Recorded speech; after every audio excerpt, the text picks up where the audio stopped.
What I'd like to do today is talk about one of my favorite subjects, and that is the neuroscience of sleep.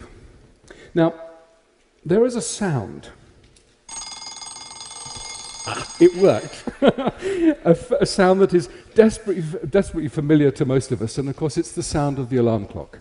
And what that truly ghastly, awful sound does is stop the single most important behavioral experience that we have, and that's sleep. If you're an average sort of person, 36% of your life will be spent asleep, which means that if you live to 90, then 32 years will have been spent entirely asleep. Now, what that 32 years is telling us, that sleep at some level is important. And yet, for most of us, we don't give sleep a second thought. We throw it away. We really just don't think about sleep. And so what I'd like to do today is change your views, change your ideas and your thoughts about sleep. And the journey that I want to take you on, we need to start by going back in time. Enjoy the honey-heavy dew of slumber.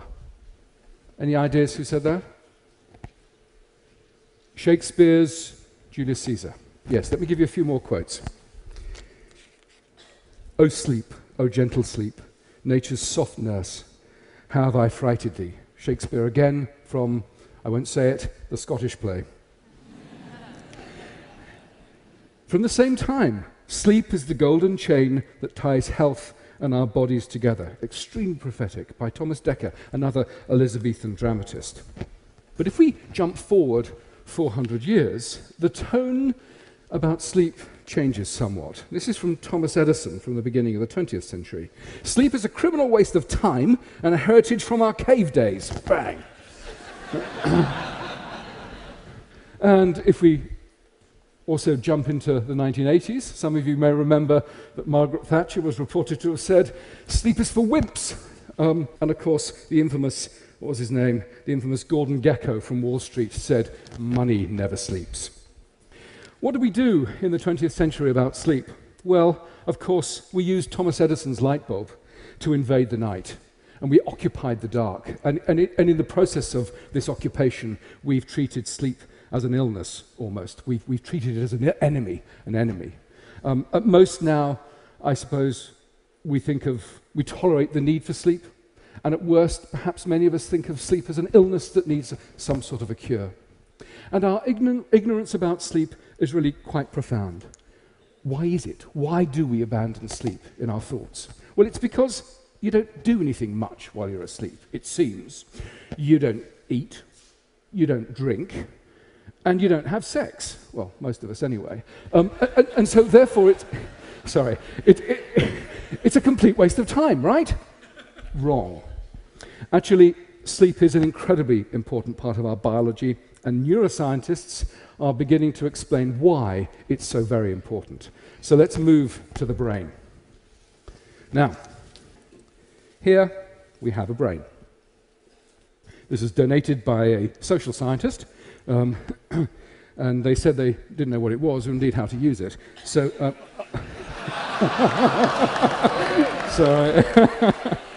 so I borrowed it. I don't think they noticed. Okay.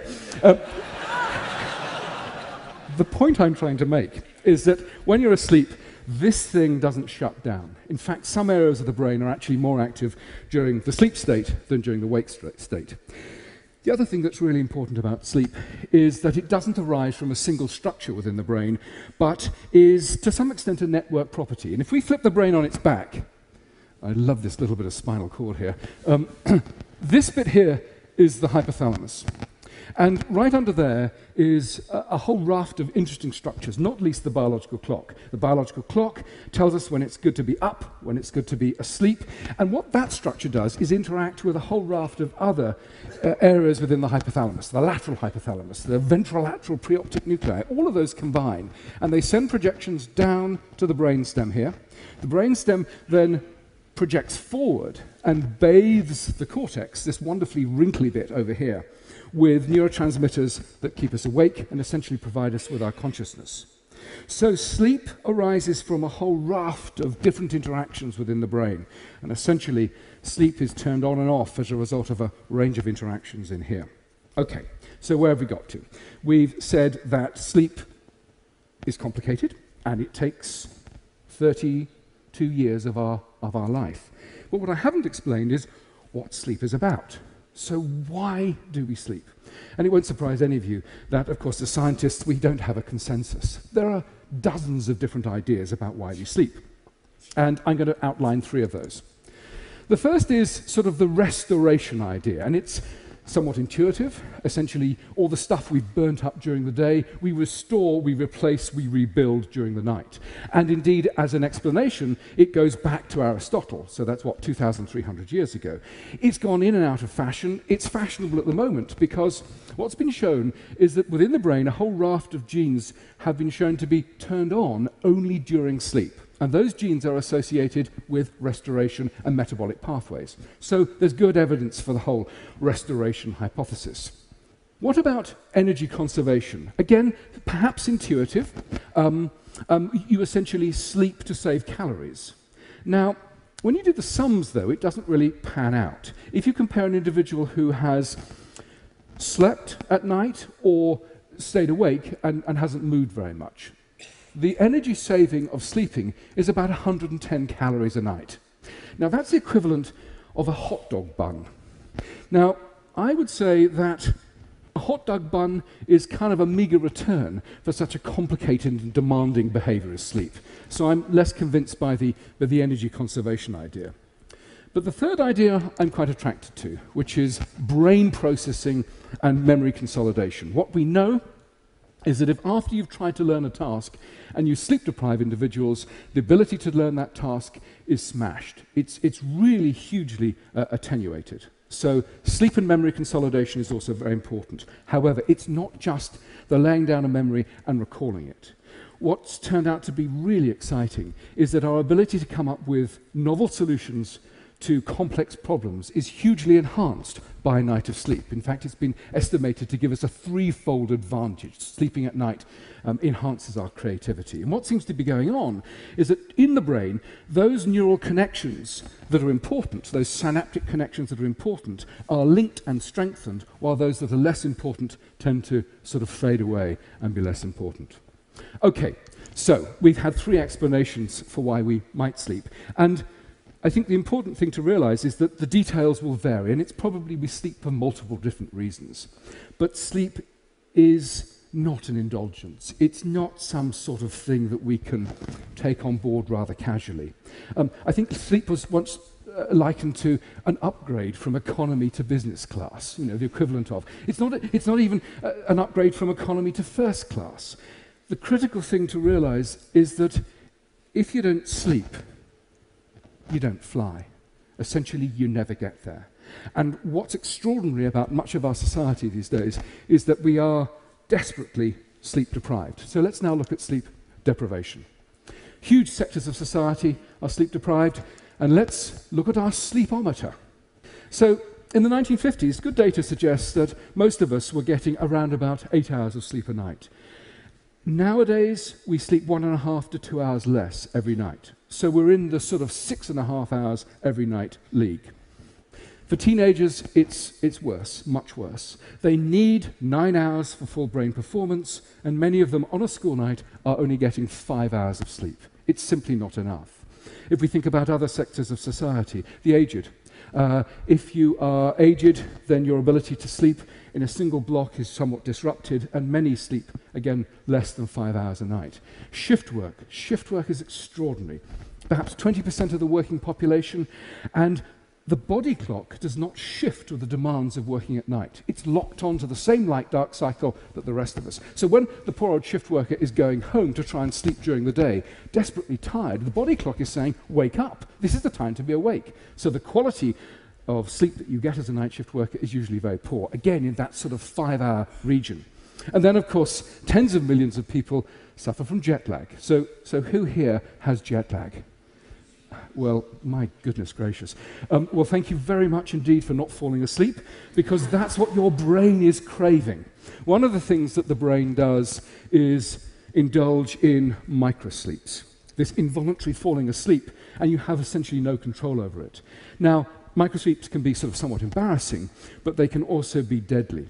It's been estimated that 31% of drivers will fall asleep at the wheel at least once in their life. And in the US, the statistics are pretty good. 100,000 accidents on the freeway have been associated with tiredness, loss of vigilance, and falling asleep. 100,000 a year is extraordinary. At another level of terror, we dip into the tragic accidents at Chernobyl and indeed the Space Shuttle Challenger, which was so tragically lost. And in the investigations that followed those disasters, poor judgment as a result of extended shift work and loss of vigilance and tiredness was attributed to be a big chunk of those disasters. So, when you're tired and you lack sleep, you have poor memory, you have poor creativity, you have increased impulsiveness, and you have overall poor judgment. But my friends, it's so much worse than that. If you are a tired brain, the brain is craving things to make it up. So drugs, stimulants, caffeine represents the stimulant of choice across much of the Western world. Much of the day is fueled by caffeine, and if you're a really naughty, tired brain, nicotine. And of course, you're fueling the waking state with these stimulants, and then of course it gets to 11 o'clock at night, and the brain says to itself, well actually I need to be asleep fairly shortly. What do we do about that when I'm feeling completely wired? Well, of course you then resort to alcohol. Now alcohol, short term, once or twice to use to mildly sedate you, can be very useful. It can actually ease the sleep transition. But what you must be so aware of is that alcohol doesn't provide sleep, a biological mimic for sleep. It sedates you. So it actually harms some of those neural processing that's going on during memory consolidation and memory recall. So it's a short-term acute measure, but for goodness sake, don't become addicted to alcohol as a way of getting to sleep every night. Another connection between loss of sleep is weight gain. If you sleep around about 5 hours of less every night, then you have a 50% likelihood of being obese. What's the connection here? Well, sleep loss seems to give rise to the release of the hormone ghrelin, the hunger hormone. Ghrelin is released, it gets to the brain says, I need carbohydrates. And what it does is seek out carbohydrates, and particularly sugars. So there's our link between tiredness and the metabolic predisposition for weight gain. Stress. Tired people are massively stressed. And one of the things of stress, of course, is loss of memory, which is what I'm sort of just then had a little lapse of. But stress is so much more. So if you're acutely stressed, not a great problem, but it's sustained stress associated with sleep loss that's the problem. So sustained stress leads to suppressed immunity. And so tired people tend to have higher rates of overall infection, and there's some very good studies showing that shift workers, for example, have higher rates of cancer. Increased levels of stress throw glucose into the circulation. Glucose becomes a dominant part of the vasculature and essentially you become glucose intolerant, therefore diabetes too. Stress increases cardiovascular disease as a result of raising blood pressure. So there's a whole raft of things associated with sleep loss that are more than just a mildly impaired brain, which is where I think most people think that sleep loss resides. So at this point in the talk, this is a nice time to think, well, do you think on the whole I'm getting enough sleep? So quick show of hands. Who feels that they're getting enough sleep here? Oh, well, that's pretty impressive. Good, we'll talk more about that later, about what your tips. So most of us, of course, ask the question, well, how do I know whether I'm getting enough sleep? Well, it's not rocket science. If you need an alarm clock to get you out of bed in the morning, if you are taking a long time to get up, if you need lots of stimulants, if you're grumpy, if you're irritable, if you're told by your work colleagues that you're looking tired and irritable, chances are you are sleep deprived. Listen to them. Listen to yourself. What do you do? Well, and this is slightly offensive, sleep for dummies. Make your bedroom a haven for sleep. The first critical thing is make it as dark as you possibly can, and also make it slightly cool. Very important. Actually, reduce your amount of light exposure at least half an hour before you go to bed. Light increases levels of alertness and will delay sleep. What's the last thing that most of us do before we go to bed? We stand in a massively lit bathroom with looking into the mirror, cleaning our teeth. It's the worst thing we could possibly do before we went to sleep. Turn off those mobile phones, turn off those computers, turn off all of those things that are also going to excite the brain. Try not to drink caffeine too late in the day. Ideally, not after lunch. Now, we said about reducing light exposure before you go to bed, but light exposure in the morning is very good at setting the biological clock to the light-dark cycle, so seek out morning light. Basically, listen to yourself. Wind down. Do those sorts of things that you know are going to ease you off into the honey-heavy dew of slumber. Okay, that's some facts. What about some myths? Teenagers are lazy. No. Poor things. They have a biological predisposition to go to bed late and get up late, so give them a break. We need 8 hours of sleep a night. That's an average. Some people need more, some people need less. And what you need to do is listen to your body. Do you need that much or do you need more? That's simple as that. Old people need less sleep. Not true. The sleep demands of the aged do not go down. Essentially, sleep fragments and becomes less robust, but sleep requirements do not go down. And the fourth myth is early to bed, early to rise makes a man healthy, wealthy, and wise. Well, that's wrong at so many different levels. There is no evidence that getting up early and going to bed early gives you more wealth at all. There's no difference in socioeconomic status. In my experience, the only difference between morning people and evening people is that those people that get up in the morning early are just horribly smug.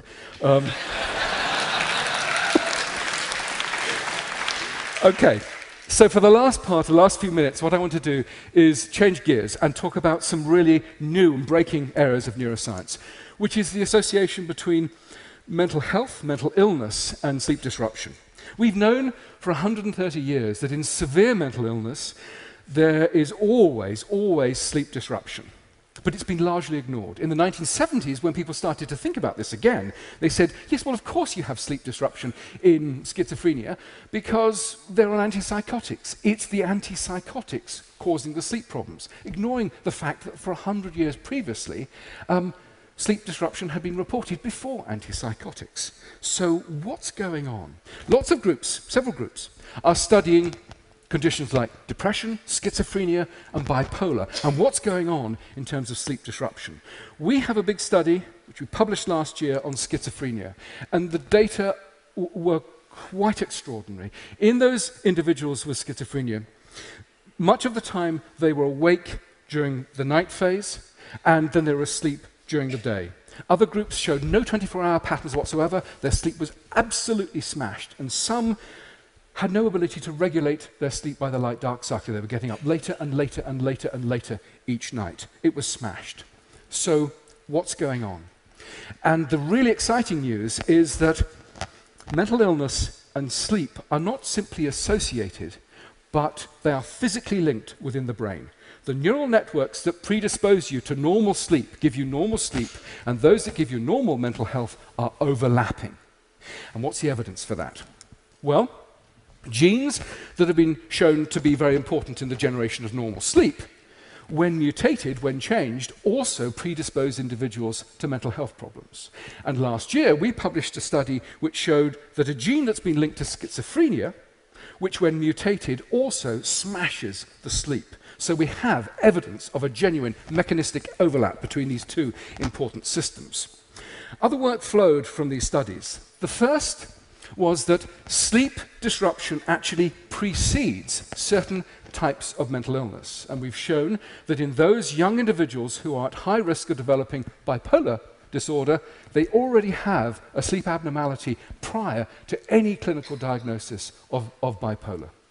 The other bit of data was that sleep disruption may actually exacerbate, make worse the mental illness state. My colleague Dan Freeman has used a range of agents which have stabilized sleep and reduced levels of paranoia in those individuals by 50%.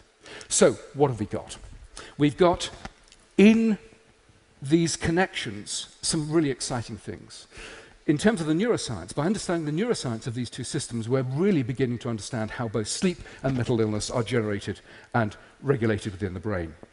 The second area is that if we can use sleep and sleep disruption as an early warning signal, then we have the chance of going in. If we know that these individuals are vulnerable, early intervention then becomes possible. And the third, which I think is the most exciting, is that we can think of the sleep centers within the brain as a new therapeutic target. Stabilize sleep in those individuals who are vulnerable.